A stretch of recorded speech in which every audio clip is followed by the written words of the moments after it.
क्या आप ऐसी जगह पे गए हो जहाँ पे बिजनेस पीपल्स होते हैं, मार्केटर्स होते हैं और बहुत बार वो लोग बातें करते हैं शॉर्ट फॉर्म्स में, यानी कि टर्म्स का यूज़ करके, जो कि मार्केटिंग और बिजनेस में यूज़ होती है।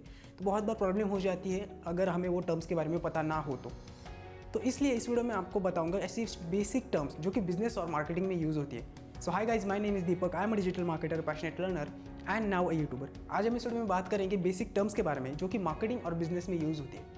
So let's get started. तो सबसे पहली जो टर्म है वो है ए बी टेस्टिंग। अब ए बी टेस्टिंग का मतलब होता है आप एक चीज़ के लिए अलग अलग चीज़ें ट्राई करते हो। फॉर एग्जाम्पल, आपने एक वेबसाइट बनाई और उसके ऊपर एक वेब पेज क्रिएट किया जिसमें कि आपको जानना है कि उस वेब पेज के लिए कौन सा कलर सही रहेगा। तो आपने क्या किया, ए बी टेस्टिंग की, यानी कि एक पेज को कलर दिया आपने येलो और एक पेज को कलर दिया रेड। फॉर एग्जाम्पल के लिए लेके चलते, अब उसमें से आपने चेक किया कि कौन सा पेज अच्छा चलता है, किसके ऊपर लोग ज़्यादा टिकते हैं। इसे ही कहते हैं ए बी टेस्टिंग। दूसरी जो टर्म है वो है एनुअल रिकरिंग रेवेन्यू, यानी कि ARR। इसका सबसे ज़्यादा यूज़ होता है सब्सक्रिप्शन बेस्ड सर्विस में। यानी कि मान लो आपके जो कस्टमर्स है वो आपके लिए 4 साल के लिए पे करते हैं, वो आपको 4 साल के लिए पे करते हैं या फिर 5 साल के लिए पे करते हैं आपकी सर्विस के लिए। तो आपको जानना है कि आपका 1 साल का रेवेन्यू कितना होगा। फॉर एग्जाम्पल, अगर किसी कस्टमर ने आपको 4 साल के लिए 4,000 रुपये दिए तो आपका 1 साल का रेवेन्यू कितना होगा, वो होगा 1,000 रुपये, राइट। हर साल के लिए 1,000 रुपये, यानी 4 साल के लिए 4,000 रुपये।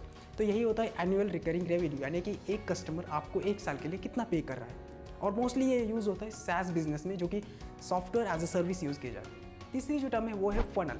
अब फनल का मतलब होता है आप अपने कस्टमर को आपके बारे में बताने से लेकर आपका प्रोडक्ट परचेस करने तक कैसे लेके जाएंगे, यही होता है फनल, यानी कि अटेंशन से लेकर एक्शन स्टेज तक। चौथी टर्म है बाउंस रेट। मान लीजिए आपने एक वेबसाइट क्रिएट की और उसके ऊपर कोई आता है और बिना कुछ क्लिक किए या फिर बिना कुछ परचेस किए, बिना कुछ देखे ही चला जाता है। और बहुत बार हमारे साथ भी ऐसा होता है। मान लीजिए आपको गूगल पे कुछ सर्च करना है, हम सर्च करते हैं और गलती से कोई वेबसाइट के ऊपर क्लिक कर देते हैं और हम उस वेबसाइट को बिना कुछ देखे ही एग्जिट करते हैं। तो इसे कहते हैं बाउंस रेट। कितने लोगों ने ऐसा किया, इसे कहते हैं बाउंस रेट। अगली जो टर्म है वो है B2B। अब B2B का मतलब होता है बिजनेस टू बिजनेस। जब एक बिजनेस दूसरे बिजनेस से ट्रांजैक्शन करता है तब उसे कहते हैं B2B। इसकी अगली जो टर्म है वो है B2C। अब B2C का मतलब है बिजनेस टू कंज्यूमर। अगर हम B2B मान के चले तो B2B में बिजनेस टू बिजनेस ट्रांजैक्शन होता है और B2C में बिजनेस टू कंज्यूमर ट्रांजैक्शन होता है।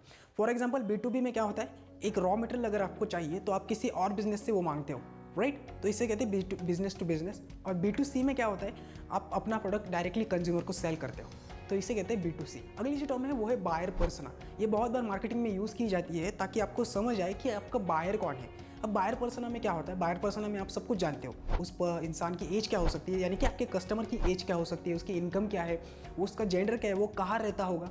ये सारी चीज़ें बायर पर्सना में हम क्रिएट करते हैं ताकि हमें समझ आए कि हमारा आइडियल कस्टमर कौन है। अगली टर्म जानने से पहले मुझे कमेंट में ज़रूर बताना जो भी इस वीडियो में टर्म्स नहीं है और जो कि इंपॉर्टेंट है। अगर आपको ऐसी टर्म्स पता है तो प्लीज़ कमेंट में ज़रूर बताना। अगली जो टर्म है वो है call to action. Call to action का मतलब होता है एक बटन होता है या फिर कोई स्पेसिफिक एक्शन जो आप अपने कस्टमर से करवाना चाहते हो। फॉर एग्जाम्पल, अगर आपको ई-कॉमर्स साइट है तो वहाँ पे कुछ बटन्स होते हैं, बाय नाउ या फिर शॉप नाउ या फिर कॉल अस, कॉल नाउ, ये सारी कॉल टू एक्शन है।